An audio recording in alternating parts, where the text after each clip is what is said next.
장례식장에 들어서는 순간 저는 그 자리에 멈춰버렸습니다. 상주석에 앉아있는 남자, 검은 상복을 입고 영정 사진 앞에 무릎을 꿇고 있는 그 남자는 10년째 제 비서였던 강민혁이었습니다. 어머니, 그 목소리를 저는 매일 들었어요. 매일 회장님, 아침 회장님, 오늘 일정 말씀드리겠습니다 하던 바로 그 목소리였죠. 그런데 왜 제 비서가 제 전처 장례식에서 상주를 하고 있는 겁니까? 35년 전 저는 그 여자를 봤어요? 버렸습니다. 어머니 말에 못 이겨 이혼 서류를 내밀었죠. 그날 수빈이가 가져간 건 낡은 가방 하나뿐이었어요. 하지만 그 가방뿐이 아니었다는 걸 저는 오늘에서야 알게 됐습니다. 그리고 그 아들이 10년간 제 곁에서 숨기고 있었던 진짜 이유를 알게 되었을 때 저는 난생 처음으로 무릎이 꺾였습니다. 오늘도 찾아와 주셔서 정말 고맙습니다. 여러분이 들어주시는 덕분에 이 이야기를 들려드릴 수 있어요. 이 사연 끝까지 들으시면 가슴이 뽕 뛰리실 겁니다. 아직 구독 안 하신 분들은 구독 버튼 한 번만 눌러주시고요. 좋아요도 꼭 한번 부탁드립니다. 여러분의 좋아요 하나가 이 채널에 정말 큰 힘이 됩니다. 그리고 오늘 사연 들으시면서 떠오르는 생각, 비슷한 경험이 있으시면 댓글로 남겨주세요. 네, 여러분의 이야기도 듣고 싶습니다. 그 이야기를 지금부터 들려드릴게요. 저는 올해 72살이에요. 사람들은 저를 한정우 회장이라고 부르죠. 제가 세운 회사는 직원만 3,000명이 넘고 제 이름 석자는 경제신문 일면에 오를 만큼 무겁습니다. 그런 제가 그날 서울 외곽의 허름한 장례식장을 찾았어요. 전처 오수빈. 35년 전에 헤어진 여자였죠. 부고 소식은 비서 강민혁이 전해줬습니다. 아침 업무 보고를 하다가 잠깐 말을 멈추더니 회장님, 개인적으로 전해드릴 소식이 있습니다 하고 말했어요. 오수빈이라는 이름을 들었을 때 솔직히 가슴이 뛰거나 하진 않았습니다. 그저 그 사람. 그런 정도였어요. 조문은 다녀와야지. 제 입에서 자연스럽게 나온 말이었죠. 예정이라는 게 있으니까요. 아무리 남남이 됐어도 한때 부부였던 사이인데 화환 하나 정도는 보내야 도리가 아니겠습니까? 운전기사에게 장례식장 주소를 불러주면서 저는 시계를 봤어요.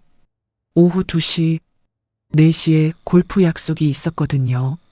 30분이면 충분하겠다 싶었습니다. 장례식장에 도착하니 주차장에 차가 몇 대 없었어요. 화환도 서너 개뿐이었죠. 저는 괜히 양복 단추를 여미며 안으로 들어갔습니다. 접수대에서 부의금 봉투를 꺼내는데 제가 보낸 화환이 눈에 들어왔어요. 하얀 국화 사이에 한정우 석자가 또렷했습니다. 그때까지도 저는 여유가 있었어요.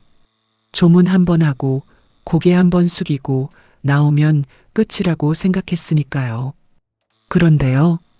빈소 안으로 한 발 들어서는 순간 저는 그 자리에 멈춰버렸습니다. 상주석이 보였어요. 검은 상복을 입은 남자가 영정 사진 옆에 무릎을 꿇고 앉아 있었습니다. 고개를 푹 숙이고 있었는데 어깨가 가늘게 떨리고 있었죠. 그 남자가 입을 열었습니다. 어머니, 그 목소리를 저는 알고 있었어요. 매일 아침 제 사무실 문을 열고 회장님, 오늘 일정 말씀드리겠습니다 하던 바로 그 목소리였죠. 강민혁? 10년째 제 오른팔이던 비서 강민혁이 상주 자리에 앉아 있었습니다. 다리에서 힘이 쭉 빠졌어요. 손에 들고 있던 부의금 봉투가 바닥으로 떨어졌습니다. 심장이 벌렁벌렁 뛰기 시작했죠. 민혁이 고개를 들었어요. 저와 눈이 마주쳤습니다. 그 순간 민혁의 표정이 아주 잠깐 흔들렸어요.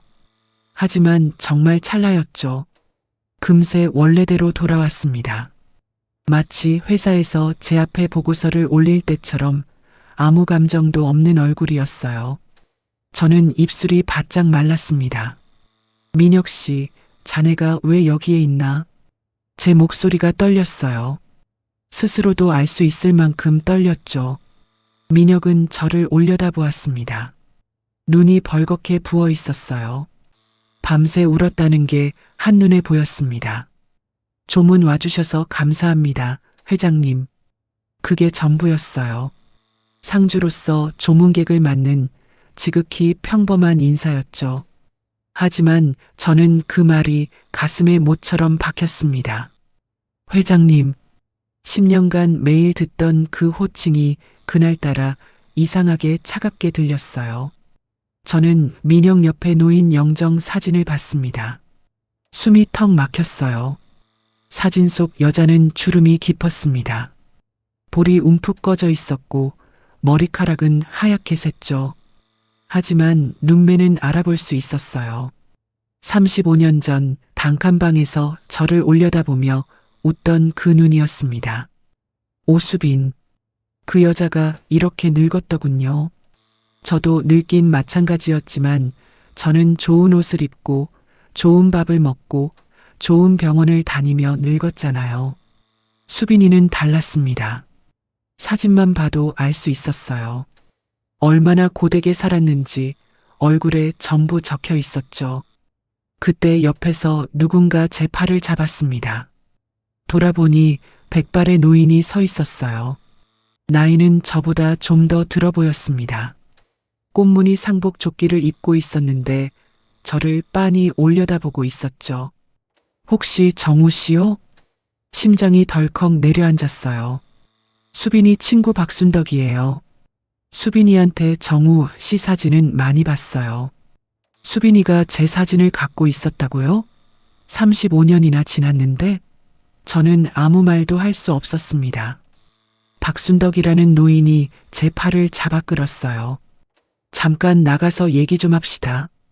정우 씨가 꼭 알아야 할 게 있어요. 복도로 끌려나가면서 뒤를 돌아봤습니다. 민혁이 영정 앞에 다시 고개를 숙이고 있었어요. 그 떨리는 어깨를 보는데 가슴 한쪽이 무겁게 내려앉았죠. 뭔가 크게 잘못되고 있다는 걸 온몸이 느끼고 있었습니다. 박순덕 여사가 저를 장례식장 복도 끝으로 데려갔어요. 자판기 앞 플라스틱 의자에 앉으라고 했습니다. 저는 시키는 대로 앉았어요. 다리에 힘이 없었거든요. 박순덕 여사는 제 맞은편에 앉더니 한참을 말없이 저를 쳐다봤습니다. 그 눈빛이 무거웠어요. 원망도 아니고 분노도 아니고 그냥 오래 묵은 슬픔 같은 것이었죠. 정우 씨, 저 안에 상주 앉아 있는 사람이 누군지 정말 모르시오? 저는 고개를 저었습니다. 아니, 정확히는 고개를 저을 수밖에 없었어요. 알고 싶지 않았으니까요.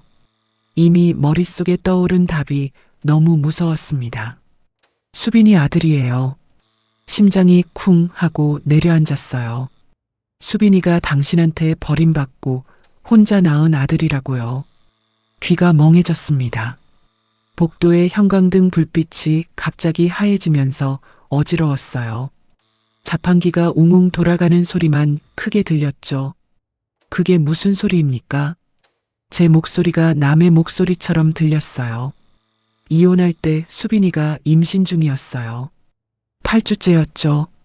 그걸 정우 씨한테 말하려고 했는데 시어머니가 막았어요. 연락처도 끊고 수빈이 친정까지 찾아가서 협박했다고요. 손끝이 차가워졌습니다. 등골을 따라 찬물이 흐르는 것 같았어요. 수빈이는 혼자 나왔어요. 동네 조산원에서. 돈이 없어서 큰 병원은 못 갔죠. 애가 나오고 나서도 산후조리 같은 건 꿈도 못 꿨어요. 일주일 만에 다시 식당 설거지 나갔습니다. 저는 두 손으로 얼굴을 감쌌어요. 손바닥 사이로 숨이 거칠게 새어나왔죠. 35년이요. 35년 동안 저는 아들이 있는 줄도 몰랐습니다. 저는 그 시간 동안 뭘 했습니까? 재혼하고 회사 키우고 골프 치고 고급 식당에서 와인 마시고 있었어요. 그 사이에 수빈이는 혼자 아이를 낳아 키우고 있었던 겁니다. 그런데 정우 씨, 박순덕 여사의 목소리가 한 톤 낮아졌어요. 수빈이 그 애한테 당신 욕 한 번 안 했어요. 아버지가 나쁜 사람이라고 한 적 없다고요. 항상 그랬어요. 내 아버지는 좋은 사람이었어. 다만 사정이 있었을 뿐이야. 그 말만 했대요. 목구멍이 뜨거워졌습니다. 복도 너머 빈소가 보였어요. 민혁이가 영정 앞에 무릎 꿇고 있는 뒷모습이 작게 보였죠. 그 가느다란 어깨를 보는 순간 35년 전 수빈이가 문을 열고 나가던 뒷모습이 겹쳐졌습니다. 그날 수빈이가 가져간 건 낡은 가방 하나뿐이었어요. 하지만 그 안에 내 아들이 있었다는 걸 저는 35년이 지나서야 알게 됐습니다. 35년 전으로 돌아가 볼게요. 그때 저는 27이었습니다. 수빈이는 25이었죠. 우리는 서울 변두리 단칸방에서 신혼을 시작했어요. 보증금 300만 원짜리 반지하 방이었습니다. 여름이면 벽에 곰팡이가 피고 겨울이면 창문 틈으로 바람이 들어왔죠. 하지만 불행하지는 않았어요. 수빈이는 근처 식당에서 서빙 일을 했습니다. 아침 6시에 나가서 밤 10시에 돌아왔어요. 저는 작은 무역 사무실에서 말단 직원으로 일하면서 틈틈이 거래처를 뛰어다녔죠. 언젠가 내 사업을 하겠다는 꿈이 있었습니다. 수빈이는 그 꿈을 한 번도 비웃지 않았어요. 매일 새벽에 일어나서 김밥을 말아줬습니다. 단무지, 시금치, 달걀. 반찬이라곤 그게 전부였지만 도시락 뚜껑을 열 때마다 수빈이 얼굴이 떠올라서 힘이 났어요. 김밥 옆에 항상 메모지를 넣어뒀거든요. 정우 씨 오늘도 파이팅이라고 동그란 글씨로 적혀 있었죠. 저녁에 돌아오면 수빈이가 라면을 끓여놓고 기다리고 있었습니다. 좁은 방에 이불 깔고 나란히 앉아서 라면 하나를 나눠 먹었어요. 수빈이는 늘 면을 제 쪽으로 밀어줬습니다. 나는 국물만 먹어도 배불러요. 그 말을 저는 그냥 믿었어요. 지금 생각하면 수빈이는 늘 배가 고팠을 겁니다. 수빈이는 식당 월급을 한 푼도 안 쓰고 통장에 넣었어요. 당신 사업 미천이라면서요. 저는 그 돈이 얼마나 되는지도 잘 몰랐습니다. 그냥 고맙다고만 했죠. 밤에 잠들기 전 수빈이가 꼭 하는 말이 있었어요. 정우 씨는 꼭 성공할 사람이에요. 나는 그걸 알아요. 어두운 방에서 수빈이 목소리만 들렸습니다. 저는 그 말을 듣고 나면 세상을 다 가진 것 같았어요. 가난해도 괜찮았습니다.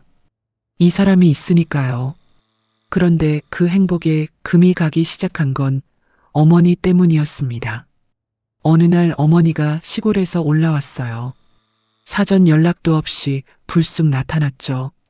현관문을 열고 들어온 어머니는 반지하 방을 한 바퀴 둘러보더니 입술을 꽉 깨물었습니다. 그리고 부엌에서 설거지를 하고 있던 수빈이를 위아래로 훑어봤어요. 이런 집에서 이런 여자하고 사니까 네가 이 모양이지. 등 뒤에서 수빈이가 숟가락 떨어뜨리는 소리가 들렸습니다. 저는 아무 말도 못했어요. 어머니 앞에만 서면 저는 항상 겁 많은 아이로 돌아갔으니까요. 어머니는 그날 이후로 매일 전화를 했어요. 아침 7시 출근 준비를 하고 있으면 어김없이 전화벨이 울렸습니다. 수빈이가 옆에 있어도 상관없었어요. 어머니는 아들한테 전화하는 건데 뭐가 문제냐는 식이었죠. 정우야, 엄마 말 잘 들어라. 박 회장네 딸이 너한테 관심이 있어. 처음 들었을 때는 귀를 의심했습니다. 제가 유부남이라는 걸 어머니가 모를 리 없잖아요. 하지만 어머니한테 그런 건 중요하지 않았어요. 박 회장이 누군지 알기나 하냐? 건설 쪽에서 손 안 대는 데가 없는 사람이야. 그 집 딸하고 붙으면 너 인생이 달라지는 거야. 저는 전화기를 들고 현관 밖으로 나갔습니다. 수빈이가 들을까 봐서요. 어머니, 저 결혼한 사람이에요. 무슨 소리를 하시는 겁니까? 결혼? 그게 결혼이야? 반지하 방에서 라면 끓여 먹는 게 결혼이냐? 가슴이 뜨끔했어요. 어머니의 말이 틀린 건 아니었으니까요. 저는 수빈이한테 해준 게 아무것도 없었습니다. 변변한 반지 하나 못 사줬고 외식 한번 제대로 못 시켜줬죠. 수빈이 그 애도 내가 성공하는 게 좋을 거 아니냐. 진짜 사랑하면 놓아줘라. 어머니는 매일 같은 말을 반복했어요.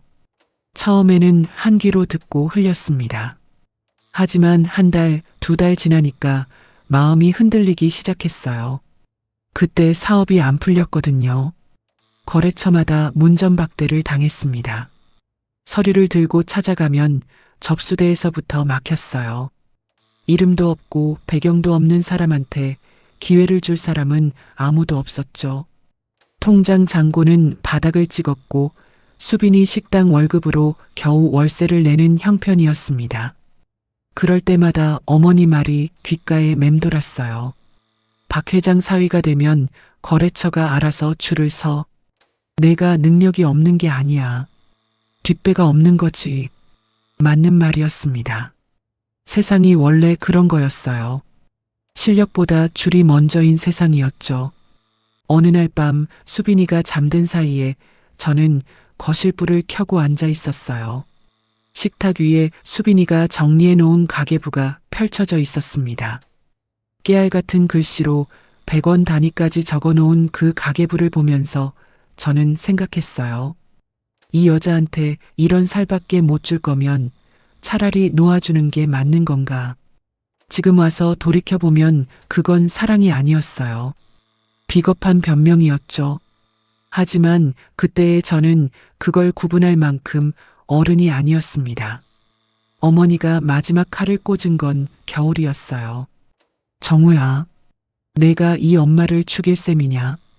시골에서 평생 가난하게 살다 보니까 한이 맺혀서 죽겠다. 아들 하나만 믿고 살았는데 그 아들이 반지하 방에서 썩고 있으니 내가 무슨 낯으로 살겠냐?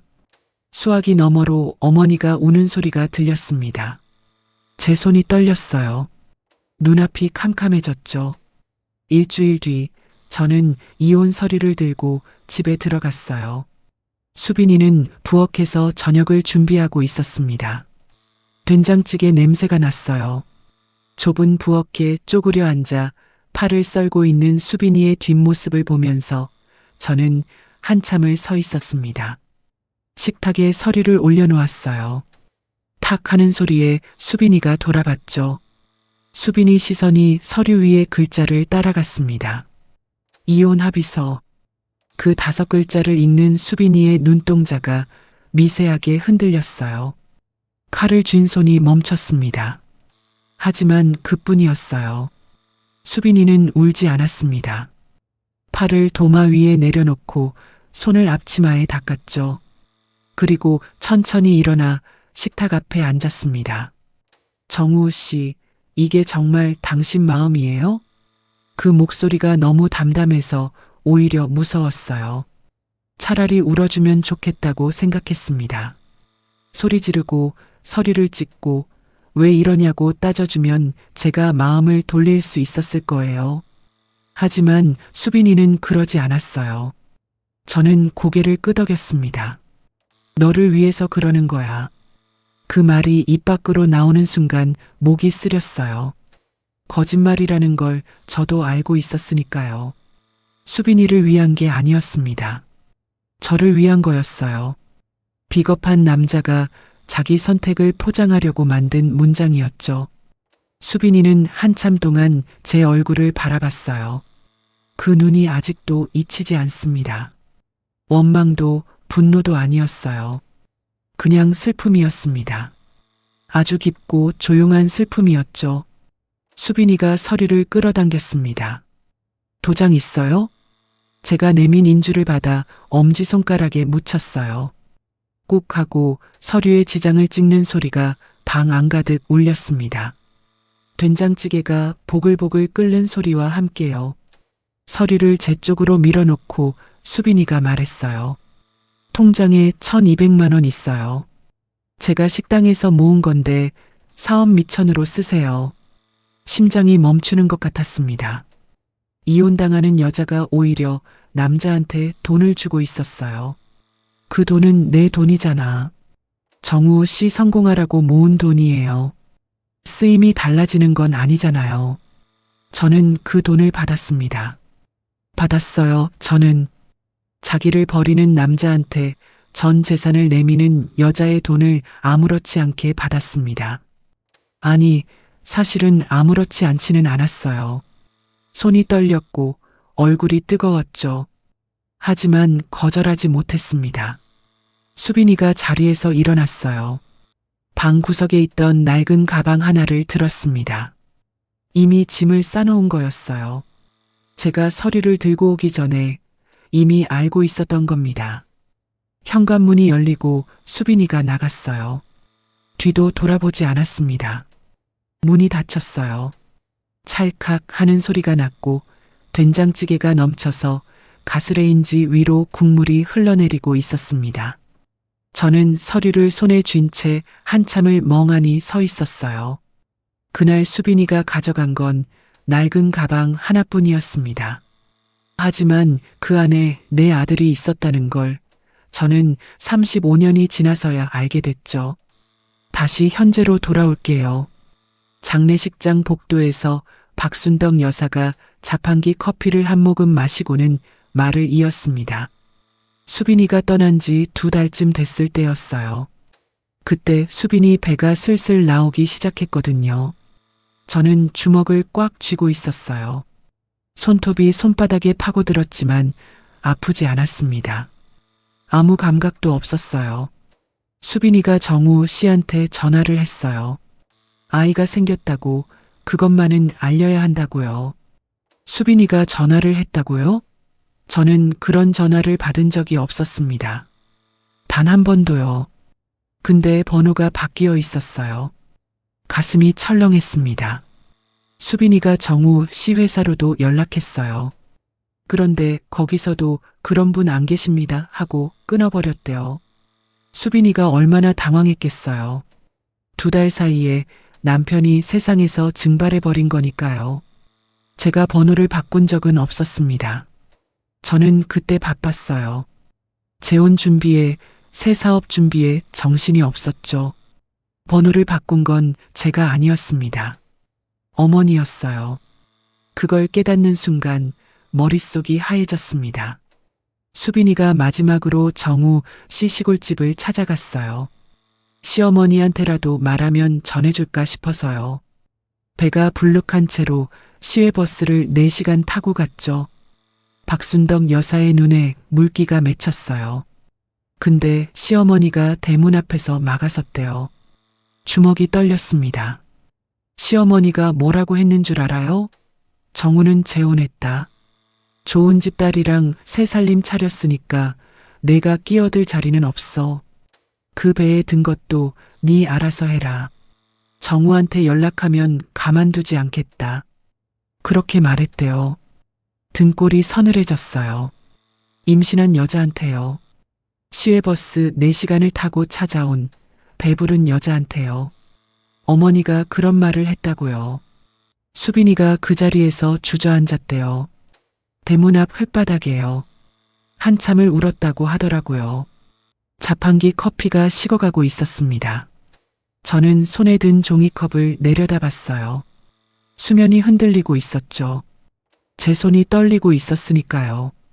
그날 이후로 수빈이는 입을 다물었어요. 정우 씨한테 연락하는 걸 포기했죠. 아이 때문이었어요. 시어머니가 가만두지 않겠다고 했으니까. 혹시라도 아이한테 해가 갈까봐 수빈이는 아예 없는 사람이 되기로 한 거예요. 목구멍에 뜨거운 것이 치밀어 올랐습니다. 35년 전 어머니가 전화기 너머로 울면서 했던 말이 떠올랐어요. 내가 이 엄마를 죽일 셈이냐. 그 눈물이 진짜였을까요? 아들을 조종하기 위한 연기는 아니었을까요?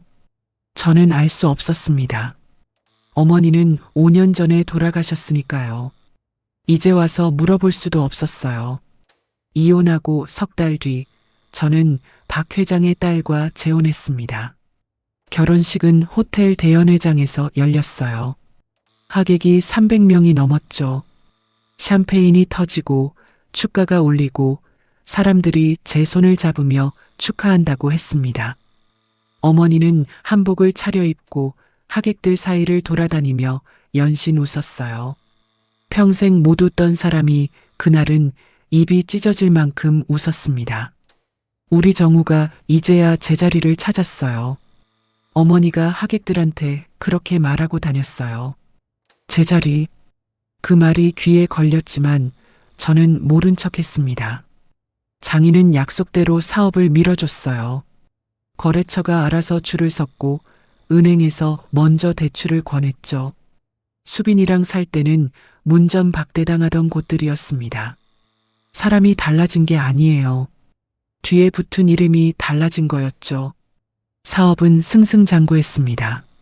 3년 만에 매출이 10배로 뛰었어요. 5년 만에 본사 건물을 지었고 10년 만에 업계 상위권에 올랐습니다. 신문에 제 이름이 실리기 시작했어요. 자수성가 신화, 맨손으로 일군 기업인. 기자들은 그렇게 썼죠. 자수성가요. 웃기는 말이었습니다. 종잣돈은 수빈이가 식당에서 모은 1,200만 원이었고 사업 기반은 재혼한 아내, 집안의 네트워크였으니까요. 제가 맨손으로 일군 건 아무것도 없었어요. 하지만 저는 그 사실을 애써 덮었습니다. 성공할수록 수빈이 기억은 흐려졌어요. 어머니가 그걸 도왔죠. 명절 때마다, 가족 모임 때마다 어머니는 수빈이 이야기를 꺼냈습니다. 하지만 그리움이 아니었어요. 비교였죠. 그때 수빈이 그년하고 살았으면 지금 이 꼴이 됐겠냐? 반지하 방에서 라면이나 끓이고 있었겠지. 재혼한 아내가 웃었고 어머니가 웃었고 저도 따라 웃었습니다. 그때마다 가슴 한구석이 쓰렸지만 저는 그 쓰림을 와인 한 잔으로 삼켰어요. 수빈이는 점점 이름도 아닌 게 됐습니다. 그 여자, 전에 살던 사람, 그러다 아예 언급이 사라졌죠. 마치 처음부터 없었던 사람처럼요.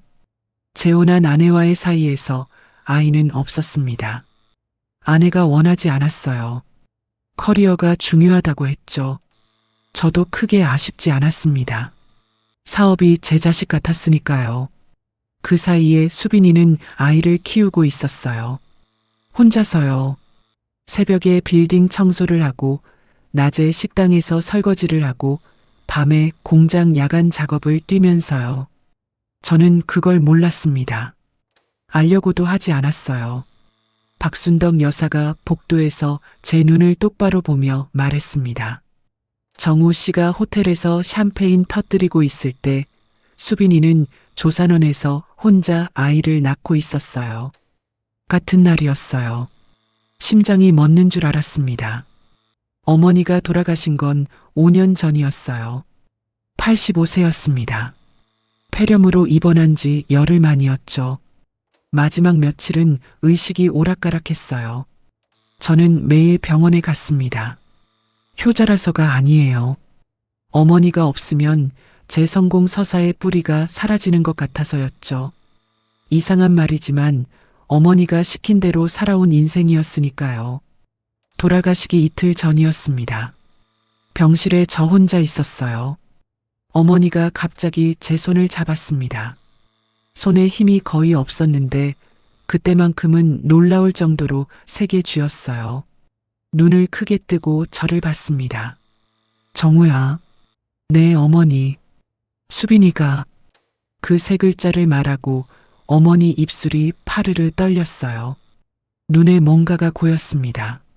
눈물이었는지 아니면 그냥 노인의 마른 눈에 맺힌 물기였는지 저는 구분할 수 없었어요. 수빈이가 뭐요, 어머니? 그때 병실 문이 열렸습니다. 재혼한 아내가 과일 바구니를 들고 들어왔어요. 밝은 목소리로 어머니, 오늘 좀 어떠세요? 하면서요.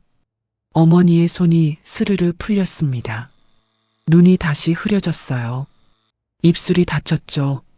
어머니, 수빈이가 뭐라고요? 어머니는 고개를 돌렸습니다. 창밖을 보면서 아무 말도 하지 않았어요. 그 이틀 뒤에 어머니는 돌아가셨습니다.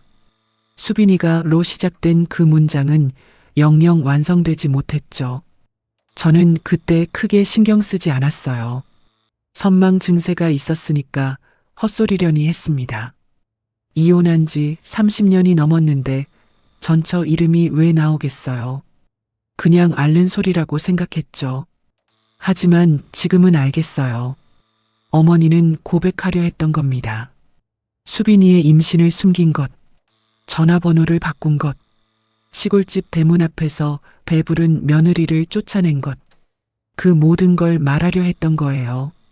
30년 넘게 가슴에 묻어뒀던 비밀을 죽기 전에 꺼내려 했던 겁니다. 그런데 문이 열렸어요. 재혼한 며느리가 들어왔고 어머니는 입을 다물었죠. 박순덕 여사가 자판기 커피를 다 마시고 종이컵을 구겼어요. 수빈이는 시어머니를 원망하지 않았어요. 한 번도요. 죽기 전에도 그러더라고요. 어머님도 아들이 잘 되길 바라는 마음에 그러신 거지. 나쁜 분은 아니었어. 그렇게 말했어요. 저는 고개를 떨굴 수밖에 없었습니다. 수빈이는 모든 걸 알고도 용서했는데 어머니는 죽는 순간까지 진실을 삼켰어요. 그리고 저는 35년 동안 아무것도 몰랐죠. 편하게 살았습니다. 누가 제일 죄인이냐고 묻는다면 어머니가 아니에요. 저였습니다. 어머니가 삼킨 그 한마디가 무엇이었는지 저는 장례식장 복도에서 박순덕 여사의 입을 통해 듣게 됐습니다. 복도에서 1시간 넘게 앉아 있었어요.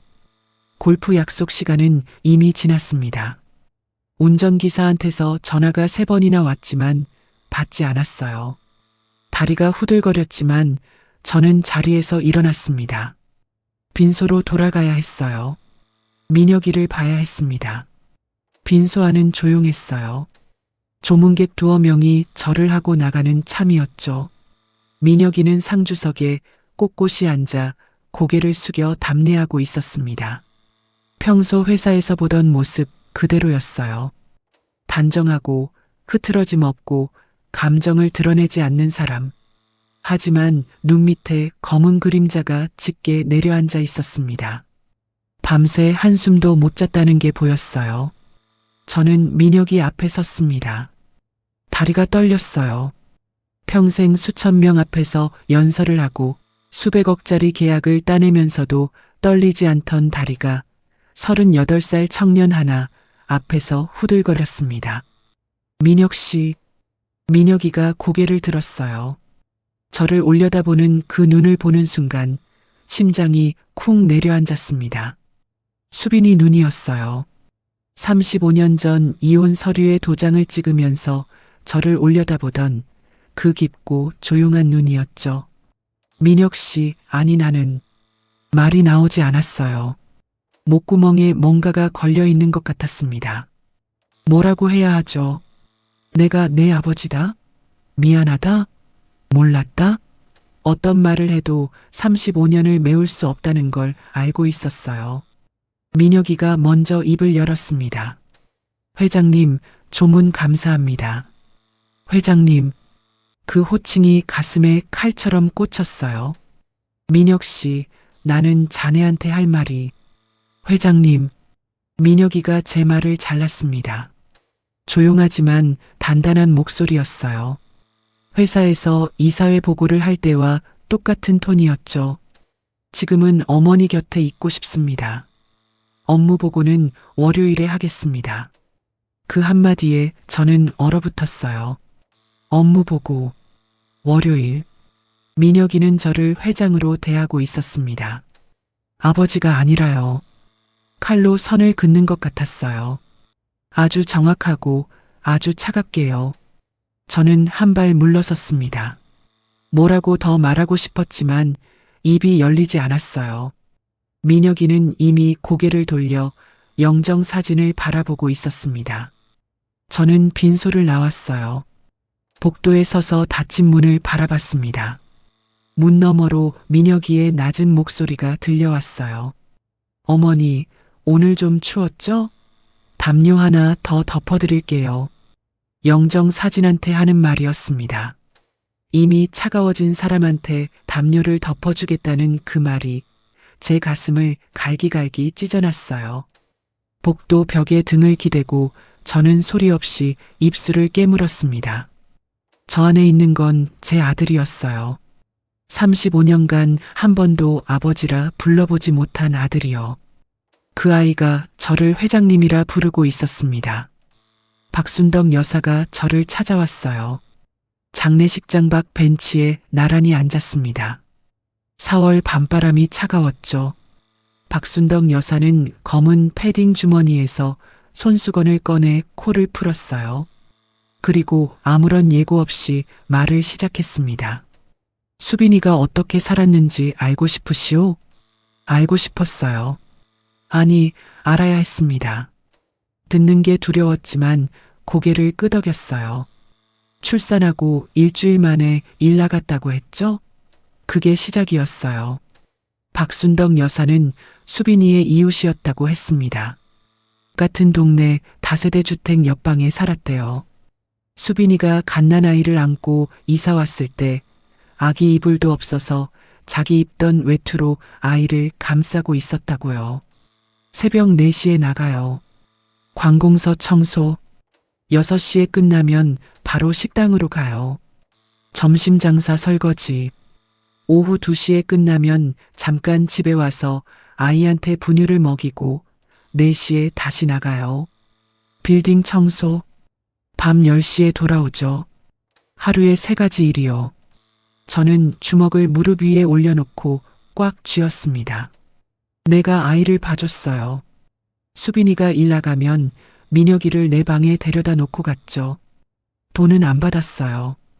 받을 수가 없었어요. 그 애한테 돈이 어디 있었겠어요. 박순덕 여사 목소리가 떨렸습니다.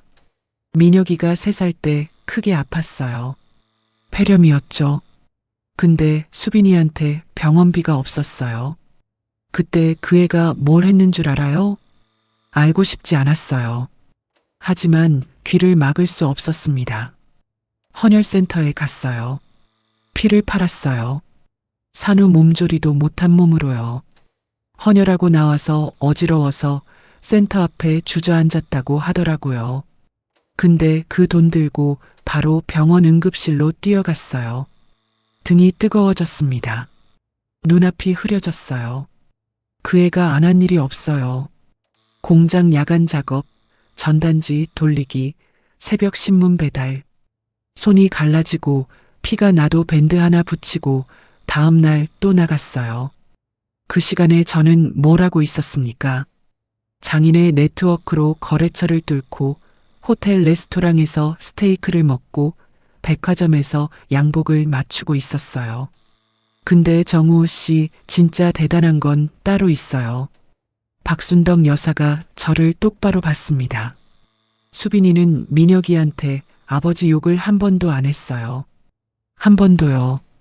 민혁이가 크면서 물었대요. 엄마, 나는 왜 아빠가 없어? 그때마다 수빈이는 같은 말을 했어요. 뭐라고요? 내 아버지는 좋은 사람이었어. 다만 사정이 있었을 뿐이야. 벤치 손잡이를 잡은 제 손이 하얗게 질렸습니다. 좋은 사람이라고요? 임신한 아내를 내쫓은 남자가요? 수빈이는 대체 어떤 사람이었길래 그런 말을 할 수 있었던 겁니까? 밤바람이 불었어요. 장례식장 간판 불빛이 깜빡거렸습니다. 저는 벤치에 앉아 고개를 떨궜어요. 눈물이 양복 무릎 위로 떨어졌습니다. 한참을 울고 나서 다시 빈소로 들어갔어요. 새벽 2시가 넘어 있었습니다. 조문객은 아무도 없었어요. 민혁이가 영정 앞에 홀로 앉아 있었죠. 상복 위에 검은 점퍼를 걸치고 있었는데 그 점퍼가 낡아 보였어요. 10년째 제 비서로 일하면서 적지 않은 연봉을 받았을 텐데 왜 저런 점퍼를 입고 있는 걸까? 그 생각이 스치는 순간 가슴이 또 아렸습니다. 저는 민혁이 맞은편에 앉았어요. 향 냄새가 진하게 올라왔습니다. 국화꽃 사이로 수빈이 영정이 보였죠. 저는 그 사진을 한참 바라보다가 입을 열었어요. 민혁 씨, 네, 회장님. 나한테 할 말이 없나? 민혁이가 천천히 고개를 들었습니다. 저를 바라보는 눈이 잔잔했어요. 분노도 원망도 없었죠. 수빈이를 닮은 그 눈이 그래서 더 무서웠습니다. 없습니다. 자네가 수빈 씨 아들이라면서. 그러면 자네는 네. 회장님, 민혁이가 또 제 말을 잘랐어요. 하지만 이번에는 목소리가 조금 달랐습니다. 아주 미세하게 떨리고 있었죠. 알고 있습니다. 숨이 멎었어요. 처음부터 알고 이 회사에 들어왔습니다. 방 안의 공기가 얼어붙는 것 같았어요. 처음부터요? 10년 전 면접 때부터? 그러면 그동안 매일 아침 제 사무실 문을 열고 들어올 때마다 이 사람은 알고 있었다는 겁니까? 하지만 저는 회장님의 아들로 온 게 아닙니다. 민혁이가 영정 사진을 바라봤어요. 어머니의 아들로 온 겁니다. 그 한마디가 제 가슴 한복판을 관통했습니다. 저는 입을 열었어요. 뭐라도 말하고 싶었습니다. 미안하다, 몰랐다. 내가 잘못했다. 이제라도 아버지 노릇을 하겠다. 머릿속에 수많은 말이 떠올랐지만 하나도 입 밖으로 나오지 않았어요. 민혁이가 자리에서 일어났습니다. 늦었으니 들어가 쉬십시오, 회장님. 내일 발인이라 제가 정리할 게 많습니다. 그 말투가 회사에서 야근할 때와 똑같았어요. 정중하고 사무적이고 빈틈이 없었죠. 마치 방금 나눈 대화가 이사회 안건이었던 것처럼요. 저는 자리에서 일어나지 못했습니다. 10년이에요. 3,650일이 넘는 시간 동안 이 사람은 제 커피를 타고 제 일정을 관리하고 제 가장 은밀한 사업 비밀까지 알고 있었어요. 야근하는 밤이면 말없이 김밥을 사다 놓고 갔던 것도 이 사람이었습니다. 제가 과로로 쓰러졌을 때 밤새 병원을 지킨 것도요. 그게 전부 아들이었기 때문이었다는 걸 저는 이제야 깨달았어요. 그런데 그 아들이 저를 아버지라 부르지 않았습니다. 10년 동안 단 한 번도요. 빈소를 나서는데 다리가 풀려서 문틀을 잡았어요. 복도 형광등이 하얗게 번졌습니다. 35년 전에 수빈이를 잃었고 오늘 밤 아들마저 잃은 것 같았어요. 장례식장을 떠나지 못했어요. 차에 탔다가 다시 내렸습니다. 운전기사가 회장님, 댁으로 가시겠습니까? 하고 물었지만 고개를 저었어요. 갈 수가 없었습니다. 집에 돌아가면 재혼한 아내가 왜 이렇게 늦었어요? 하고 물을 거잖아요. 뭐라고 대답하겠습니까? 35년 전에 벌인 전처 장례식에서 내 아들을 만났다고요? 새벽 4시였어요. 조문객은 아무도 없었습니다. 민혁이는 안쪽 가족 대기실에 들어간 것 같았어요. 빈소에 저 혼자 남았습니다. 향이 거의 다 타서 가느다란 연기만 올라오고 있었죠. 국화꽃 향이 코끝을 찔렀어요. 수빈이 영정 앞에 무릎을 꿇었습니다. 사진 속 수빈이를 올려다봤어요. 주름진 얼굴, 움푹 꺼진 볼, 거칠어진 손. 사진사가 웃으라고 했는지 입꼬리를 살짝 올리고 있었는데 그 미소가 어색해 보였습니다. 오래 웃어본 적 없는 사람의 미소였어요. 수빈아. 35년 만에 그 이름을 불렀습니다. 입술이 떨렸어요. 미안하다. 목소리가 갈라졌죠. 미안하다, 수빈아. 영정 사진은 아무 대답이 없었어요. 당연하죠. 사진이니까요. 하지만 저는 대답을 기다렸습니다. 수빈이가 늘 그랬던 것처럼 괜찮아요. 정우 씨하고 말해주길 바랐어요. 아무 소리도 들리지 않았습니다. 장례식장 형광등이 웅웅거리는 소리뿐이었죠. 저는 양복 주머니에서 지갑을 꺼냈어요. 카드가 12장이 들어 있었습니다. 블랙카드, 법인카드, 골프 회원권. 수빈이가 피를 팔아 아들 병원비를 마련할 때 저는 이 카드로 뭘 샀을까요? 양복이요? 와인이요? 골프채요? 지갑을 바닥에 내려놓았어요. 이 안에 든 모든 것의 시작이 수빈이의 1200만 원이었습니다. 수빈이가 식당에서 허리 굽혀가며 모은 그 돈이 없었으면 저는 사업을 시작하지도 못했어요. 종잣돈이 없었으니까요. 수빈이는 자기를 버린 남자한테 전 재산을 줬고 그 남자는 그 돈으로 재벌이 됐습니다. 그리고 수빈이는 빈손으로 아이를 키우다가 이 허름한 장례식장에 누워 있어요. 이게 공평합니까? 무릎이 시렸어요. 장례식장 바닥이 차가웠습니다. 하지만 일어나고 싶지 않았어요. 수빈이가 35년간 버틴 고통에 비하면 이까지 찬 바닥이 뭐라고요? 수빈아, 나는 좋은 사람이 아니었어. 내가 민혁이한테 그렇게 말해줬다면서. 아버지는 좋은 사람이었다고. 그건 거짓말이야. 나는 나쁜 사람이야. 눈물이 영정 앞 바닥 위로 뚝뚝 떨어졌습니다. 양복 무릎이 젖었어요. 사진 속 수빈이는 여전히 어색하게 웃고 있었습니다. 그 웃음이 용서처럼 보여서 저는 더 울었어요. 아침 해가 장례식장 창문으로 들어왔어요. 저는 빈소바닥에 앉은 채로 밤을 새웠습니다. 양복이 구겨질 대로 구겨졌고 눈이 퉁퉁 부어 있었죠. 거울을 볼 수 없었어요. 수천 명의 직원 앞에서 늘 반듯하게 서 있던 회장의 모습은 어디에도 없었습니다. 민혁이가 대기실에서 나왔어요. 세수를 한 얼굴이었지만 눈 밑의 그림자는 더 짙어져 있었습니다. 손에 검은 넥타이를 들고 있었는데 매는 법을 모르는지 한참을 만지작거리고 있었죠. 저는 그걸 보면서 생각했어요. 이 아이한테 넥타이 매는 법을 가르쳐 준 사람이 없었구나. 아버지가 해줘야 할 일이었는데. 민혁 씨, 민혁이가 고개를 들었습니다. 저를 보고 살짝 놀란 표정을 지었어요. 밤새 여기 있었냐는 눈빛이었죠. 할 말이 있네. 저는 자리에서 일어났습니다. 무릎이 시큰거렸어요. 밤새 꿇고 앉아 있었으니까요. 민혁이 앞에 섰습니다. 똑바로 눈을 마주봤어요. 인정하겠다. 내가 내 아들이다.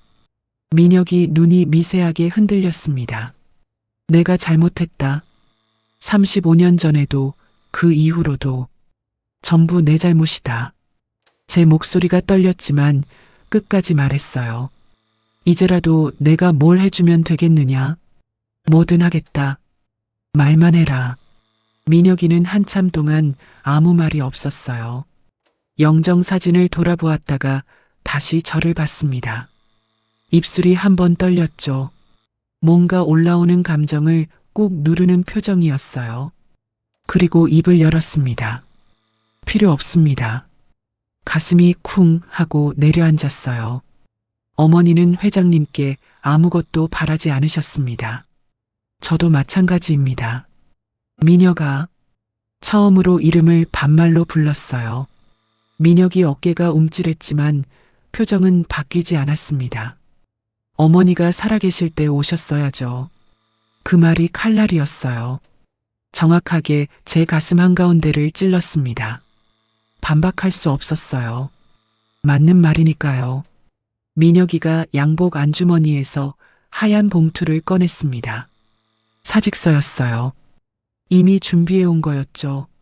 어머니가 돌아가셨으니 제가 이 회사에 있을 이유도 끝났습니다. 제 손 위에 봉투가 놓였어요. 가벼웠습니다. 종이 한 장의 무게였죠. 하지만 그 무게가 천근 같았어요. 민혁이가 돌아섰습니다. 넥타이를 아직도 손에 쥔 채였어요. 매지 못한 넥타이. 가르쳐줄 아버지가 없었던 38년. 저는 그 뒷모습을 보면서 봉투를 가슴에 끌어안았습니다. 입술을 깨물어도 소리가 새어나왔어요. 빈소에 국화꽃 향이 미칠 듯이 진하게 올라왔습니다. 발인이 끝났어요. 수빈이의 관이 연구차에 실리는 걸 저는 멀찍이 서서 지켜봤습니다. 상주인 민혁이가 관 옆에 섰고 박순덕 여사와 동네 사람 대여섯 명이 뒤를 따랐죠. 그게 전부였어요.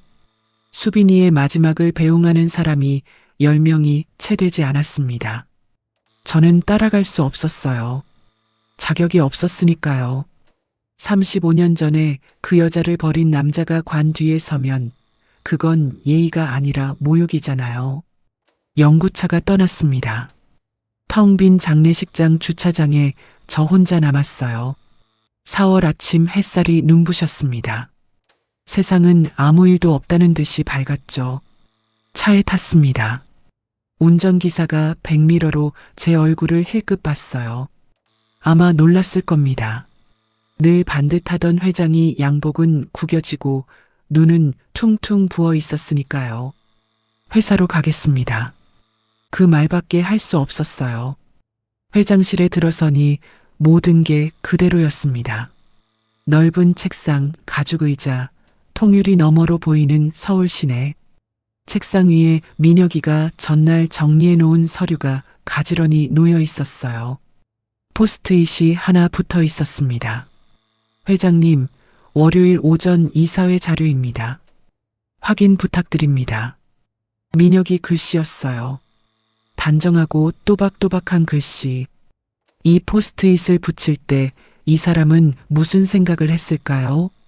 내일 어머니 장례식이라는 걸 알면서도 상사의 서류를 챙겼던 거예요. 사직서를 책상 위에 올려놓았습니다. 하얀 봉투가 넓은 책상 위에서 유독 작아 보였어요. 저는 가죽 의자에 앉아서 빈 회장실을 둘러봤습니다. 상장, 트로피, 감사패, 벽면 가득 걸려 있었죠. 전부 제 이름이 적혀 있었습니다. 한정우, 한정우, 한정우. 그 이름이 갑자기 낯설었어요. 전화벨이 울렸습니다. 재혼한 아내였어요. 여보, 어젯밤에 어디 있었어요? 연락도 없이. 장례식에 있었소. 그 전처 장례식이요? 거기서 뭘 그렇게 오래 있어요? 체면이 있지 사람들이 보면 뭐라 하겠어요. 체면. 그 단어가 귀에 걸렸습니다. 여보, 내가 전처 장례식장에서 밤새 온 거 알면 사람들이 뭐라 할 것 같소? 뭐요? 무슨 소리예요? 전화를 끊었어요. 회장실이 조용해졌습니다. 저는 의자에 등을 기대고 천장을 올려다봤어요. 천장이 높았습니다. 이 방이 넓었어요. 하지만 사람이 없었죠. 자녀도 없었습니다. 재혼한 아내와의 사이에서 아이는 끝내 없었어요. 유일한 아들은 사직서를 내고 떠났죠. 돈은 있었어요. 회사도 있었고 명예도 있었습니다. 하지만 오늘 아침 수빈이의 관을 따라간 10명 안에 저는 끼지 못했어요. 나한테 남은 게 뭐지? 빈 회장실에 혼잣말이 울렸습니다. 아무도 대답하지 않았어요. 책상 위 사직서, 옆에 민혁이의 포스트잇이 나란히 놓여 있었습니다. 그 또박또박한 글씨를 보는데 수빈이가 김밥 옆에 넣어두던 메모지가 떠올랐어요. 정우 씨 오늘도 파이팅. 동그란 글씨였죠. 어머니와 아들의 글씨가 닮아 있었습니다. 저는 책상 위에 얼굴을 묻고 소리 없이 울었어요. 그날 저녁 박순덕 여사한테 전화가 왔어요. 정우 씨, 수빈이가 죽기 전에 나한테 맡긴 게 있어요. 정우 씨한테 전해달라고 했어요. 1시간 뒤에 장례식장 근처 커피숍에서 만났습니다. 박순덕 여사가 비닐봉지 하나를 테이블 위에 올려놓았어요. 시장에서 물건 담을 때 쓰는 흰 비닐봉지였죠. 구겨지고 낡아 있었습니다. 이게 수빈이의 전부예요. 봉지를 열었어요. 안에 낡은 통장 3권과 편지 한 통이 들어 있었습니다. 첫 번째 통장을 펼쳤어요. 오수빈 명의였습니다. 개설일이 35년 전이었죠. 첫 입금액은 3만 원이었어요. 그 다음 달도 3만 원. 그 다음 달도요. 매달 빠지지 않고 3만 원에서 5만 원 사이의 돈이 입금돼 있었습니다. 용도란에 연필로 뭔가가 적혀 있었어요. 글씨가 작고 흐려서 눈을 가늘게 떠야 읽을 수 있었죠. 민혁학비 3만 원, 민혁학비 4만 원, 민혁학비 5만 원, 민혁학비 35년간 한 달도 빠지지 않았습니다. 박순덕 여사가 말했어요. 새벽 관공서 청소비가 35만 원이었어요. 식당 설거지가 40만 원, 빌딩 청소가 50만 원, 합치면 125만 원인데 월세 내고 공과금 내고 민혁이 분유값 내면 남는 게 그거였어요. 3만 원에서 5만 원. 손끝이 시려왔어요. 한여름에도 시려올 것 같은 숫자였습니다. 두 번째 통장을 펼쳤어요. 강민혁 명의였습니다. 해외 송금 내역이 빼곡히 찍혀 있었죠. 미국 경영대학원 학비. 한 학기에 1,500만 원.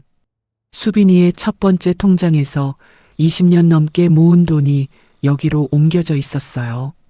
수빈이가 민혁이를 유학 보낼 때 나한테 그러더라고요. 순덕아, 나는 공부를 못해서 이렇게 사는 거야. 민혁이만은 다르게 키우고 싶어. 그때 수빈이 나이가 50이었어요. 몸이 이미 많이 망가져 있었는데 유학비 보내려고 야간 공장 일을 하나 더 뛰었어요. 커피가 식어가고 있었지만 한 모금도 마실 수 없었습니다. 세 번째 통장을 펼치는 순간 손이 얼어붙었어요. 한정우. 제 이름이 적혀 있었습니다. 35년 전 날짜로 개설된 적금 통장이었어요. 이혼할 때 법원에서 정한 위자료 200만 원이 입금돼야 할 통장이었죠. 잔액은 0이었습니다. 입금 내역 자체가 없었어요. 위자료가 한 푼도 들어오지 않은 겁니다. 이건 시어머니가 가로챘어요. 박순덕 여사 목소리가 낮아졌습니다. 수빈이가 위자료를 기다렸는데 안 들어와서 법원에 확인했대요. 그랬더니 수령인이 바뀌어 있었대요. 시어머니 이름으로요. 손에 든 통장이 흔들렸어요. 200만 원. 지금의 저한테는 점심값도 안 되는 돈이었지만 35년 전 수빈이한테는 전부였을 겁니다. 그 돈마저 빼앗긴 거였어요. 세 권의 통장을 테이블 위에 나란히 놓았습니다. 수빈이의 35년이 거기 다 적혀 있었어요. 숫자로요. 3만 원, 5만 원, 1,500만 원, 0원. 그 숫자들이 눈앞에서 흐려졌습니다. 눈물 때문이었어요. 편지 봉투를 집어들었어요. 하얀 봉투였는데 모서리가 누렇게 발에 있었습니다. 꽤 오래전에 써놓은 것 같았어요. 봉투 앞면에 수빈이 글씨로 정우 씨에게라고 적혀 있었죠. 동그란 글씨. 35년 전 김밥 옆에 넣어두던 메모지와 같은 글씨였습니다. 손이 떨려서 봉투를 뜯는데 한참 걸렸어요. 편지지를 펼쳤습니다. 2장이었어요. 줄이 쳐진 노트를 뜯은 것 같았죠. 글씨가 반듯했어요. 천천히 정성 들여 쓴 게 느껴졌습니다. 정우 씨, 안녕하세요. 이 편지를 읽고 있다면 저는 이미 이 세상에 없겠네요. 첫 줄부터 숨이 막혔어요. 먼저 이 말부터 할게요. 원망한 적 없어요. 한 번도요. 글자가 흐려졌습니다. 눈물이 편지 위로 떨어질 것 같아서 고개를 들어 천장을 봤어요.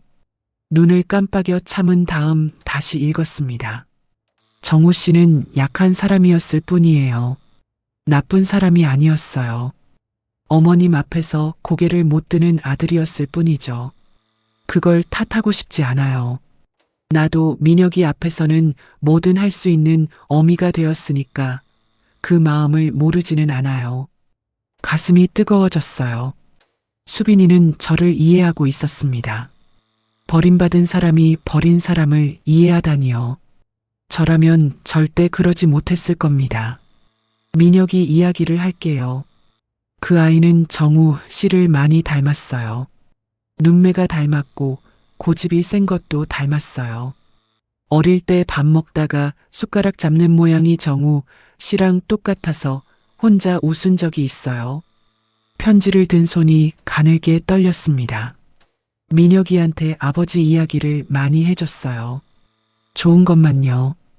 단칸방에서 김밥 먹으며 사업 꿈을 얘기하던 정우 씨. 비 오는 날 우산 하나로 같이 뛰어가던 정우 씨. 그런 이야기만 해줬어요. 민혁이가 아버지를 미워하면 안 되니까요.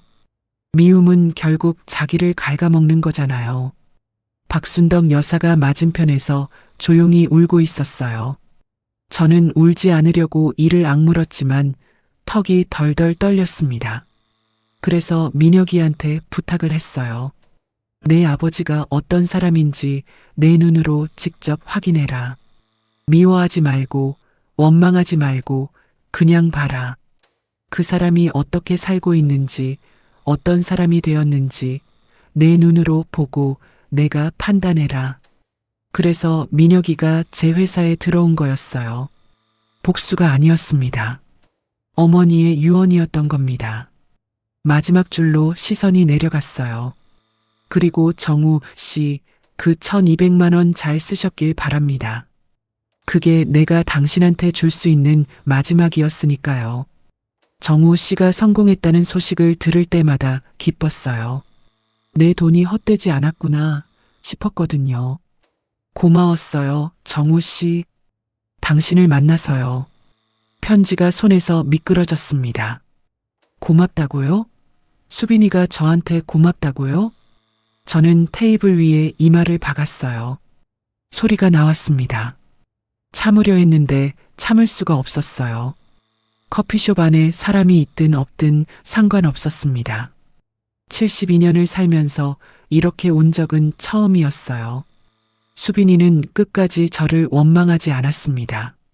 버림받고 협박당하고 위자료마저 빼앗기고 35년을 바닥에서 기며 살았으면서도 마지막 편지에 고마웠어요라고 썼어요.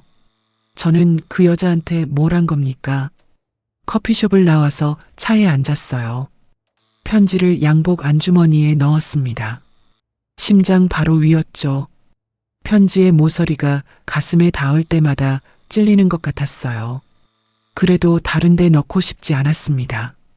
차 안에서 눈을 감았어요. 민혁이의 10년이 머릿속에서 하나씩 되감기기 시작했습니다. 10년 전 면접 날이 떠올랐어요. 비서 채용 면접이었죠. 지원자가 20명이 넘었는데 민혁이가 유독 눈에 들어왔습니다. 이력서가 깔끔했어요. 미국 경영대학원 졸업, 인턴 경력 3군데, 스펙만 보면 비서가 아니라 어디 임원으로 가도 될 사람이었죠. 면접 때 제가 물었어요. 이 정도 학력이면 더 좋은 데 갈 수 있을 텐데 왜 비서직에 지원했습니까? 민혁이가 대답했습니다. 가까이에서 배우고 싶은 분이 계셔서요. 그 말에 기분이 좋았어요. 솔직히 우쭐했죠. 이 똑똑한 청년이 나한테 배우고 싶다니. 저는 흡족한 표정으로 합격을 통보했습니다. 바보였어요. 그게 무슨 뜻이었는지 몰랐으니까요. 가까이에서 보고 싶은 사람, 배우고 싶은 게 아니었어요. 확인하고 싶었던 거였죠. 어머니가 유언으로 남긴 그 말. 내 눈으로 직접 확인해라. 입사 후 민혁이는 완벽했어요. 단 한 번도 실수하지 않았습니다. 제가 말하기 전에 필요한 걸 준비해뒀고 제가 화를 내도 표정 하나 흐트러지지 않았죠. 다른 임원들이 민혁이를 탐낼 정도였어요. 회장님, 강 비서 좀 우리 팀으로 보내주시면 안 됩니까? 그런 말을 수시로 들었습니다. 하지만 제가 몰랐던 것들이 있었어요. 야근하는 밤이면 민혁이가 김밥을 사다 놓고 갔습니다. 제 책상 위에 슬쩍 올려놓고 아무 말 없이 나갔어요. 저는 그냥 성실한 비서라고 생각했죠. 하지만 그 김밥은 수빈이가 제게 싸주던 것과 같은 거였어요. 단무지, 시금치, 달걀. 민혁이가 어머니한테 배운 김밥이었던 겁니다. 3년 전에 제가 과로로 쓰러진 적이 있었어요. 새벽에 회장실에서 의식을 잃었는데 민혁이가 발견해서 병원에 데려갔죠. 이틀 동안 입원해 있었는데 밤마다 병실 복도에 불이 켜져 있었어요. 간호사한테 물었더니 보호자분이 밖에서 주무시고 계세요 하더군요. 보호자. 간호사는 민혁이를 보호자라고 불렀어요.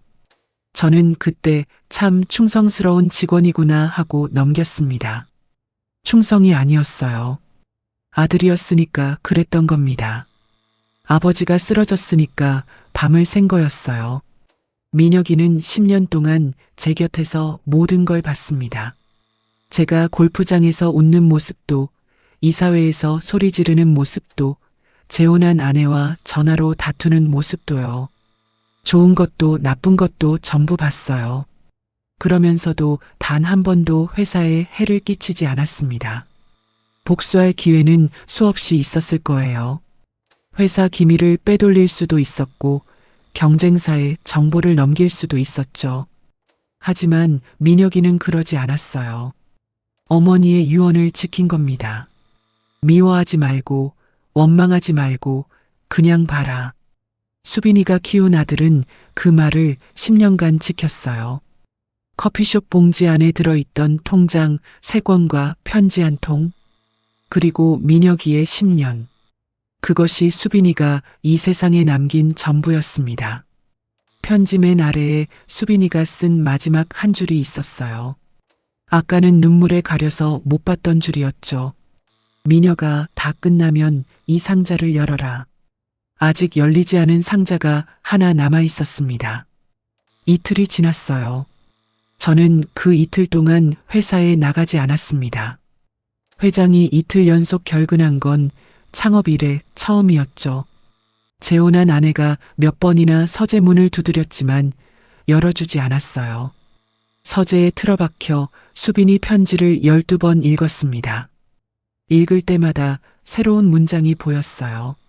처음에는 원망한 적 없어요가 눈에 박혔고, 두 번째는 민혁이 숟가락 잡는 모양이 정우 씨랑 똑같아서가 가슴을 쳤고, 세 번째부터는 고마웠어요. 정우 씨, 당신을 만나서요에서 매번 멈췄습니다. 셋째 날 아침 박순덕 여사한테 전화했어요. 순덕 여사님, 수빈이가 남긴 상자 말입니다. 민혁이가 열어봤습니까? 아직이요. 49제 때 열겠다고 하더라고요. 그 상자 안에 뭐가 들어있는지 아십니까? 나도 몰라요. 수빈이가 죽기 한 달 전에 민혁이한테 직접 맡겼어요. 나한테는 통장하고 편지만 맡기고요. 전화를 끊고 한참을 앉아 있었어요. 그러다 책상 서랍을 열었습니다. 민혁이의 사직서가 들어 있었죠. 하얀 봉투를 꺼내서 한참 들여다봤어요. 이걸 수리하면 민혁이는 영영 떠나겠죠. 제 곁에서 아들이 사라지는 겁니다. 35년을 몰랐고 10년을 곁에 두고도 몰랐는데 이제야 알았으니 더 놓칠 수 없었어요. 사직서를 서랍 안에 다시 넣었습니다. 그리고 비서실에 전화했어요. 긴급 이사회를 소집하시오. 모레 오전 10시. 비서실 직원이 당황한 목소리로 물었죠. 안건이 무엇입니까, 회장님? 지분 이전 건이요. 전화 너머가 조용해졌어요. 지분 이전이라는 말의 무게를 아는 거였죠. 저는 전화를 끊고 양복장을 열었습니다. 가장 단정한 양복을 꺼냈어요. 35년 전 수빈이한테 이혼 서류를 내밀 때 저는 비겁한 남자였습니다. 오늘은 다르게 하고 싶었어요. 수빈이의 편지를 다시 안주머니에 넣었습니다. 수빈아, 늦었지만 내가 할 수 있는 걸 하겠다. 빈 서재에서 혼자 중얼거렸어요.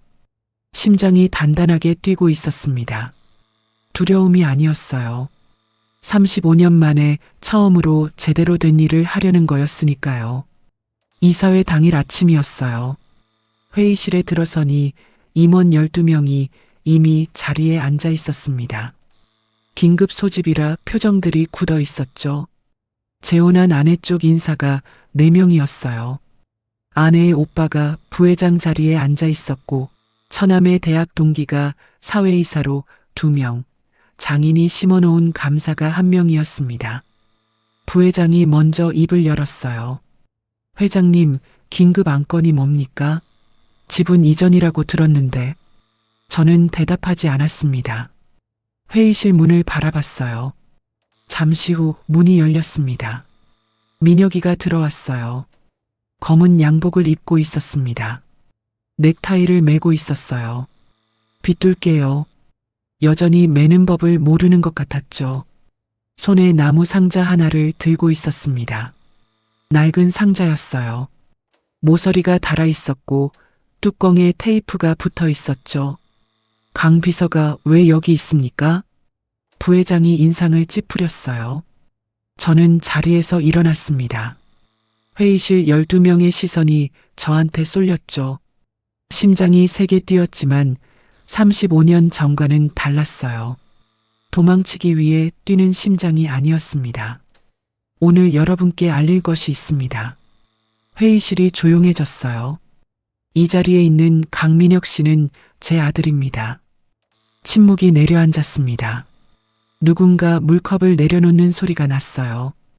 부회장 얼굴이 하얗게 변했죠. 35년 전 저는 첫 번째 아내를 버렸습니다. 어머니의 압박에 못 이겨서였죠. 그때 아내가 임신 중이었다는 사실을 저는 몰랐습니다. 제 어머니가 숨겼으니까요. 임원들이 서로 얼굴을 쳐다봤어요. 웅성거리는 소리가 일었죠. 스크린을 켰습니다. 3권의 통장 사본이 화면에 떴어요. 이것은 제 전처 오수빈 씨의 통장입니다. 첫 번째 통장은 35년간 매달 3만 원에서 5만 원을 모은 기록입니다. 새벽 청소, 식당 설거지, 빌딩 청소를 하며 아들 학비를 모았습니다. 회의실이 고요해졌어요. 두 번째 통장은 그 돈으로 아들을 미국 유학 보낸 기록입니다. 세 번째 통장은 비어 있습니다. 제 어머니가 위자료를 가로챘기 때문이죠. 부회장이 자리에서 일어나려 했어요. 저는 손을 들어 제지했습니다. 그리고 이 회사의 출발점은 전처가 양보한 1,200만 원입니다. 자기를 버린 남자에게 전 재산을 내준 여자의 돈으로 저는 사업을 시작했습니다. 민혁이가 나무 상자를 테이블 위에 올려놓았어요. 뚜껑을 열었습니다. 안에서 낡은 편지 묶음이 나왔어요. 제 어머니 한명자의 글씨였습니다. 수빈이한테 보낸 협박 편지 원본이었죠. 다시 연락하면 가만두지 않겠다. 그 배에 든 것도 네 알아서 해라. 날짜까지 찍혀 있었어요. 그 아래에 영수증 사본이 있었습니다.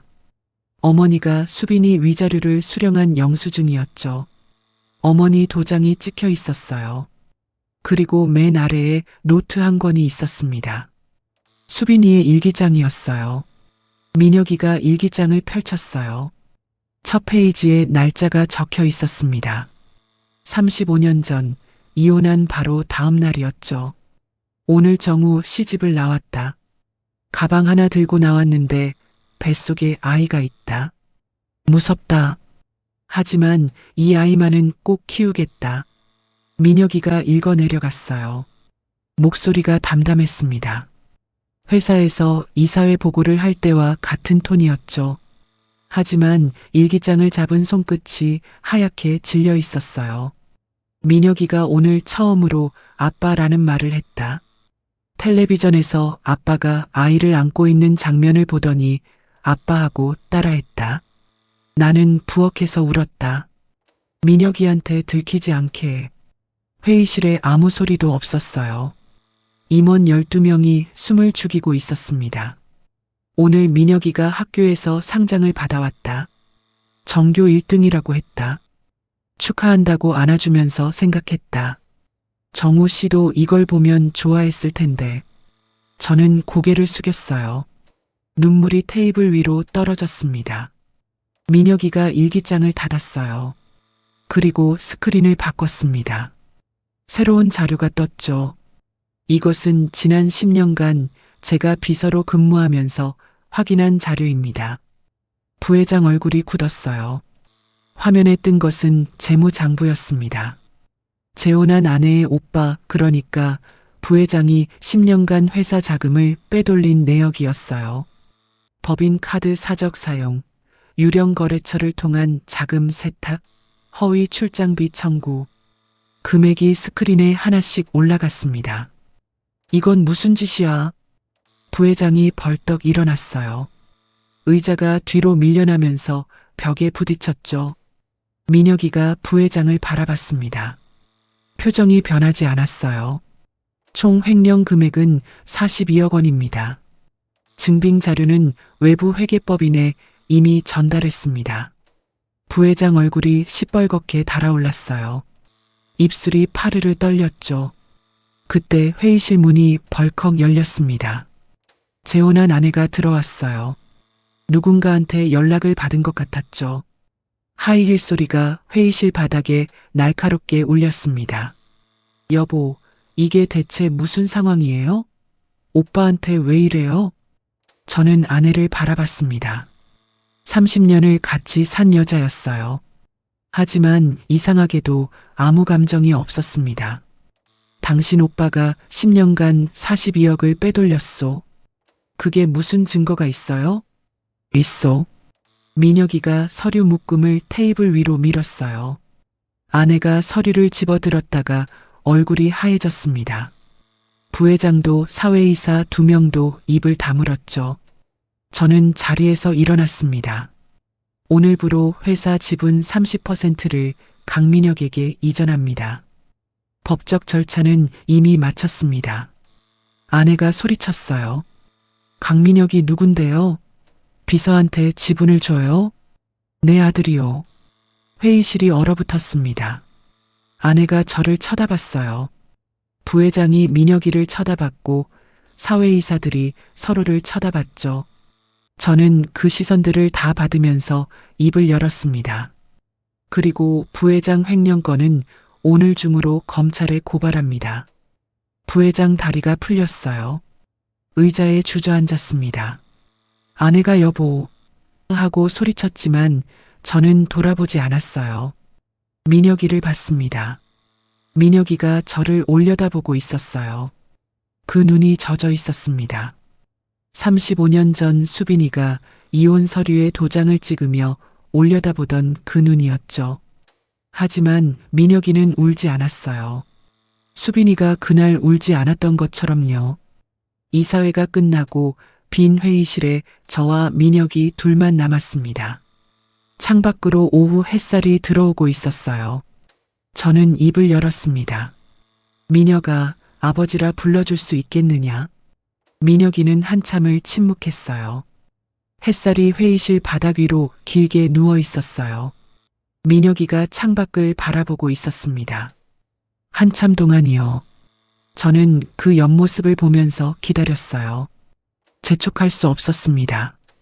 35년을 기다리게 한 사람이 35초를 못 기다리면 안 되잖아요.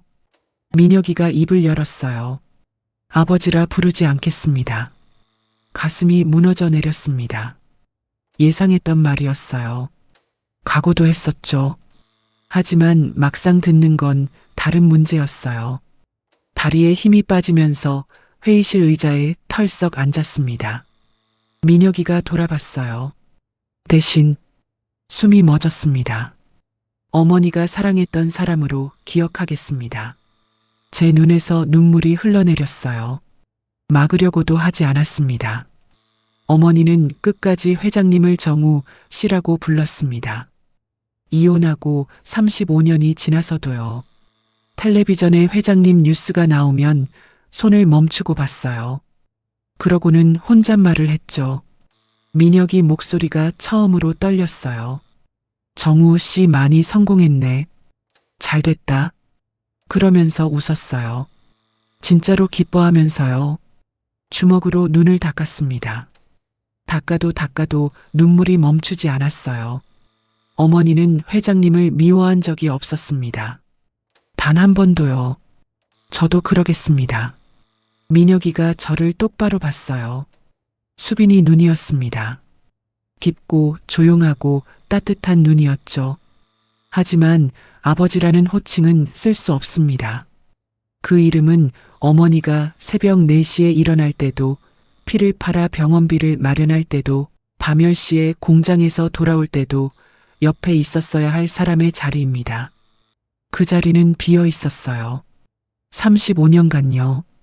칼날 같은 말이었지만 미움이 담겨 있지 않았어요. 사실을 말하고 있을 뿐이었죠. 그래서 더 아팠습니다. 민혁이가 양복 주머니에서 접힌 종이를 꺼냈어요. 이건 어머니가 돌아가시기 일주일 전에 제게 쓴 편지입니다. 종이를 펼쳤어요. 민혁아, 다 끝나면 정우 씨한테 가거라. 미워하지 마라. 그 사람도 상처받은 사람이야. 다만 내가 원하는 만큼만 가까이 가면 된다. 억지로 아버지라 부를 필요 없어. 대신 정우 씨가 외로울 때 곁에 있어주면 그걸로 엄마는 충분하다.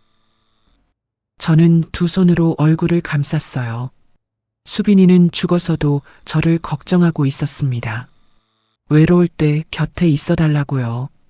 자기를 버린 남자가 외로울까봐 아들한테 부탁을 한 거예요.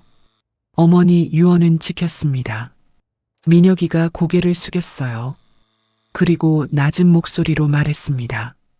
앞으로도 지키겠습니다. 저는 아무 말도 할 수 없었어요. 그저 소리 없이 울었습니다. 한 달이 지났어요. 49제 날이었습니다. 민혁이한테서 문자가 왔어요. 딱 한 줄이었죠. 내일 어머니 산소에 갑니다. 저는 한참을 화면을 들여다봤어요. 답장을 뭐라고 해야 할지 몰랐습니다. 같이 가도 되겠느냐라고 쓰려다 지웠어요. 나도 가겠다라고 쓰려다 또 지웠죠. 자격이 있는 건지 모르겠었으니까요. 10분쯤 지나서 문자가 하나 더 왔어요. 오전 10시에 묘지 입구에서 뵙겠습니다. 민혁이가 먼저 불러준 거였어요. 가슴이 뜨거워졌습니다. 수빈이 유언이 떠올랐죠. 정우 씨가 외로울 때 곁에 있어주면 그걸로 엄마는 충분하다. 이 아이는 정말 어머니 말을 지키고 있었어요. 다음 날 아침 경기도 외곽의 작은 공원묘지에 갔습니다. 운전기사를 돌려보냈어요. 혼자 걸어 올라가고 싶었습니다. 오르막길이 가팔랐어요. 72년 된 무릎이 시큰거렸지만 멈추지 않았습니다. 수빈이는 35년을 혼자 걸었는데 이까짓 언덕을 못 올라가면 되겠습니까? 묘지 입구에 민혁이가 서 있었어요. 검은 점퍼를 입고 있었습니다. 장례식장에서 봤던 그 낡은 점퍼였죠. 한 손에 비닐봉지를 들고 있었어요. 무엇이 들어있는지 알 수 없었지만 뭔가 동그란 것이 비닐 너머로 비쳤습니다. 나란히 걸었어요. 아무 말도 하지 않았습니다. 나뭇잎이 바람에 흔들리는 소리, 새우는 소리, 두 사람의 발자국 소리만 들렸죠. 5분쯤 걸었을까요? 작은 묘비 앞에 멈췄습니다. 오수빈 사랑하는 어머니. 묘비에 그렇게 적혀 있었어요. 민혁이가 세운 묘비였겠죠. 민혁이가 비닐봉지를 열었어요. 김밥이었습니다. 단무지, 시금치, 달걀. 도시락통 뚜껑을 열자 익숙한 냄새가 올라왔어요. 35년 전 단칸방에서 맡았던 바로 그 냄새였습니다. 코끝이 시큰해졌어요. 어머니가 해주시던 거예요. 제가 배웠습니다. 민혁이가 김밥을 묘비 앞에 놓았어요. 그리고 무릎을 꿇고 저를 올렸습니다. 저도 옆에 무릎을 꿇었어요. 나란히요. 풀이 바지에 묻었지만 상관없었습니다. 저는 수빈이한테 처음으로 절을 했어요. 35년 만에 처음으로요. 이마가 땅에 닿았을 때 풀 냄새가 났습니다. 흙 냄새가 났어요. 수빈이가 살던 세상의 냄새였죠. 고개를 들었을 때 민혁이가 김밥 한 줄을 제 쪽으로 밀었어요. 드셔보시겠습니까? 한 입 베어 물었습니다. 단무지가 아삭하게 씹혔어요. 시금치의 간이 딱 맞았죠. 35년 전 그 맛이었습니다. 수빈이가 새벽에 일어나 말아줬던 그 김밥이요. 입안에 김밥이 있었는데 삼킬 수가 없었어요. 목이 메었습니다. 눈물이 흘렀어요. 김밥을 씹으면서 울었습니다. 72살 먹은 남자가 묘지 앞에서 김밥 먹으면서 우는 꼴이었죠. 민혁이는 아무 말 없이 옆에 앉아 있었어요. 그것만으로 충분했습니다. 저는 올해 72살이에요. 사람들은 여전히 저를 한정우 회장이라고 부르죠. 하지만 요즘 저는 그 이름이 예전만큼 대단하게 느껴지지 않습니다. 이사회 이후로 많은 것이 바뀌었어요. 부회장은 검찰에 고발됐고 재혼한 아내는 이혼 서류를 들고 왔습니다. 재산 분할을 요구했죠. 저는 고개를 끄덕였어요. 줄 건 주겠다고 했습니다. 35년 전 수빈이가 1200만 원을 내밀 때 아무 조건 없이 줬던 것처럼요. 그게 뭐라고 싸우겠습니까? 민혁이는 사직서를 철회하지 않았어요. 회사를 떠났습니다. 지분은 받았지만 경영에는 참여하지 않겠다고 했죠. 대신 수빈이가 살던 동네에 작은 사무실을 얻어 컨설팅 회사를 차렸어요. 직원 3명짜리 작은 회사였습니다. 왜 하필 이 동네에 사무실을 얻었느냐? 제가 물었더니 민혁이가 대답했어요. 어머니가 좋아했던 동네니까요. 민혁이는 아직도 저를 아버지라 부르지 않습니다. 회장님도 아니에요. 호칭이 사라졌죠. 이름을 부르지도 않고 직함을 붙이지도 않아요. 그냥 말을 시작합니다. 식사하셨습니까? 오늘 날씨가 춥습니다. 그렇게요. 하지만 매주 일요일 민혁이는 수빈이 묘에 갑니다. 김밥을 싸서요. 단무지, 시금치, 달걀. 어머니한테 배운 그 김밥을 묘비 앞에 놓고 절을 올리죠. 저도 갑니다. 민혁이한테 같이 가자고 말하지는 않아요. 그냥 슬쩍 한 발 뒤에서 따라갑니다. 민혁이도 모른 척해요. 뒤를 돌아보지 않습니다. 하지만 김밥을 항상 2줄 싸옵니다. 한 줄은 수빈이 묘 앞에, 한 줄은 제 쪽으로 밀어놓죠. 그게 이 아이가 저한테 해주는 전부예요. 그것만으로도 제겐 과분한 행복입니다. 저는 72년을 살면서 수많은 계약서에 서명했어요. 수백억짜리 계약도 있었죠. 하지만 제 인생에서 가장 비싼 서류는 35년 전 수빈이가 도장 찍어준 이혼 서류였습니다. 그 서류 한 장에 저는 아내를 잃었어요. 아들을 잃었고요. 사람이기를 잃었습니다. 수빈이는 아무것도 가져가지 않았어요. 낡은 가방 하나만 들고 나갔죠. 그런데 수빈이가 남긴 것들은 35년이 지나서도 저를 울리고 있습니다. 김밥 냄새가요. 동그란 글씨가요. 고마웠어요. 정우 씨 그 한마디가요. 지난주 일요일이었어요. 민혁이가 묘비 앞에서 절을 하고 일어나면서 혼잣말을 했습니다. 어머니, 오늘 날씨 좋죠? 김밥 맛있게 드세요. 그 뒤에 아주 작은 목소리로 덧붙였어요. 뒤에 정우 씨도 왔어요. 정우 씨. 수빈이가 저를 부르던 그 호칭이었습니다. 저는 한 발 뒤에 서서 소리 없이 울었어요. 민혁이는 뒤를 돌아보지 않았지만 주머니에서 손수건을 꺼내 뒤로 내밀었습니다. 아무 말 없이요. 저는 그 손수건을 받았어요. 수빈이 냄새가 났습니다. 아니, 그건 제 착각이었을 거예요. 하지만 그렇게 느꼈어요. 수빈아, 다음 생에는 내가 김밥을 싸줄게. 여기까지가 정우 씨의 이야기였습니다. 35년이라는 시간은 되돌릴 수 없어요. 떠나간 사람은 다시 오지 않죠. 하지만 남아있는 사람은 남은 시간만큼은 다르게 살 수 있습니다. 여러분 곁에 있는 사람, 오늘 하루 꼭 안아주세요. 한마디 따뜻한 말 건네주세요. 그 사람이 내 곁에 있는 게 당연한 일이 아니니까요. 오늘 이 이야기를 끝까지 들어주신 여러분, 정말 감사합니다. 혹시 이 이야기를 들으면서 떠오른 사람이 있으신가요? 댓글에 그 사람에게 하고 싶은 말 한마디만 남겨주세요. 그리고 댓글에 행복 두 글자를 적어주시면 여러분과 사랑하는 사람 곁에 건강과 행복이 꼭 찾아갈 겁니다. 구독과 좋아요도 잊지 마시고요. 다음 이야기에서 또 만나요. 여러분의 하루가 오늘도 따뜻하길 바랍니다. 보랏빛 하루 사연이었습니다. 감사합니다.